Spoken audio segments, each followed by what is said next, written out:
madaxweynaha jamhuuriyadda federaalka Soomaaliya Xasan Sheekh Maxamuud oo maanta gudaha aqalka madaxtooyada fila Soomaaliya kula kulmay agaasimayaasha iyo howlwadeenada warbaahinta ka howlgasha magaalada Muqdisho ayaa waxa ugu weyn warbaahinta kala hadlayay maanta waxay ahayd sidii u arkaan qodobada ku jira xeerka dhawaan ay soo saartay wasaaradda warfaafinta ee xukuumadda federaalka Soomaaliya iyo xaaladda waqtigan uu ku jiro gudaha dalka Soomaaliya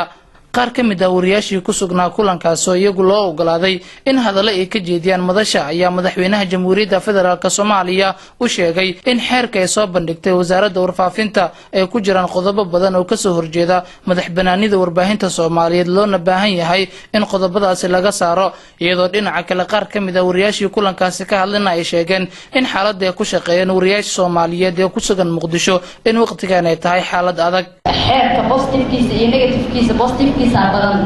ay dad qabaan dadna ay qabaan maxay ahayd negative-kiisa badan xeerkan horta marka laga hadlaayo aqoon lagu hadlaayo oo maxay ahayd dad academic ah oo wax bartay ahaan loo fiiriyo xeerkan waa xeer wanaagsan oo loo soo saaray saxaafadda Soomaalida marka laga reebo wax yar oo tifaf ah oo ku jira oo saxaafadda madaxa banaanideeda ka hor imaanaya wax kasta xeer la'aan soconaya ma jiraan وافوض بالأول لكن حركه في هاي إنه قبل الأوضاع واحد لسلو ذا قليه وتشي وزيرك حوش جاي وقت بدل الجلي إلا وتشتي لكن أنا وقت السنة هاي وقت وزارة صوصرتي هي وقت معنا متقنعة حكومة يعني سياسي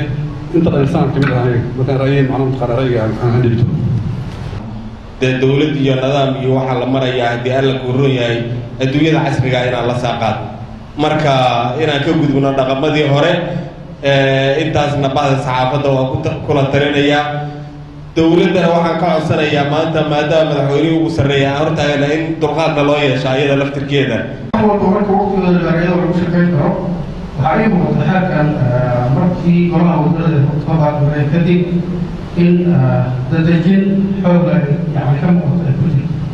madaxweynaha jamhuuriyadda federaalka Soomaaliya oo qaybihii dambe ee kulankaasi ka hadlay isla markaana khudbad dheer ka jeediyay ayaa sheegay in wariyaasha Soomaaliyeed waqtigan ay ku shaqeeyaan xaalad adag waxaana uu tilmaamay in qodobo badan oo ay ka soo horjeesteen wariyaasha ee ku jira xeerka dhawaan la soo bandhigay laga reebi doono kadib markii wadatashi ay ka sameeyaan wariyaasha iyo mas'uuliyiinta wasaaradda warfaafinta ee xukuumadda federaalka Soomaaliya la sharciyeyna burburkiya la sharciyeyna kala aamin bixiya la sharciyeyna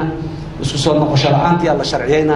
goorma marka inta isku soo noqono aan noqonayna ummad toosan oo hal dal iyo hal dawlad iyo hal magaciisa goorma noqday مثلا jira mar walba soo qaato ah gacantaana jajabto gacanta haday jajabto ama laf kasto jirkeedu ku jirto hadii dhakhtar ortopediga lafaha inta loo geeyo isku toosiyo la kabo muddo ka bacdi gacantii hore ku soo noqonaysa Soomaa laakiin hadii la keli waayo oo la fihi kala reestaan oo ay si qaloocan oo muxuu ahay kala qaloocan u kabanto gacantii in kastoo meeshii ku taalo gacanteedii ma waa kala burburnay maanta waxaan doonaynaa inaan isku soo noqono in laga wada hadlo laga wada fariisto warseen hore ugu soconaa la yiraahdo mar walba waa ku celina su'aasha see hal xooji su'aasha waxaa ku sameynaa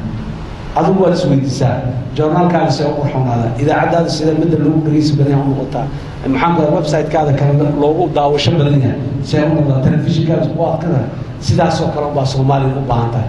sidee dalkan uga dhignaa dad nabada oo degan sidee dalkan uga dhignaa dad muxtarimiin oo adduunyada horteeda ixtiraam ku laho laga heegisanay ninka meeshaas socda waa Soomaali ama gabadha meeshaas socda waa Soomaali aad iyo aad ayaan markale wax badan inaan idinla hadlo oo aan wax badan idin sheego waa jecelahay laakiin duruufaha ayaan saamixay indhihii iyo dhagihii ummaddu indha iyo dhaga fiican noqda dawladdana oo anaga madaxweynaha ka ahayna waxaan ka shaqaynaynaa indhahaasi inaanan saxarna ku dhicin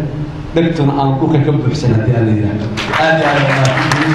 kulankii maanta la qaatay madaxweynaha jamhuuriyadda federaalka Soomaaliya wariyaasha ka howlgala magaalada Muqdisho ayaa waxa uu ku soo beegmayaa xilli maalmo ka hor madaxda dawladda Soomaaliya ee kulamo ka lamid ah la qaadanayeen mas'uuliyiinta warbaahinta ka howlgasha magaalada Muqdisho iyadoo waxa ugu badan madaxda dawladda iyo wariyaashuna ay ka wada hadlayeen ay ahayd sidii wax looga bedeli lahaa qodobo ku jira sharciga dhawaan ay soo saartay wasaaradda warfaafinta ee xukuumadda federaalka Soomaaliya aweys maxamuud julco royal tv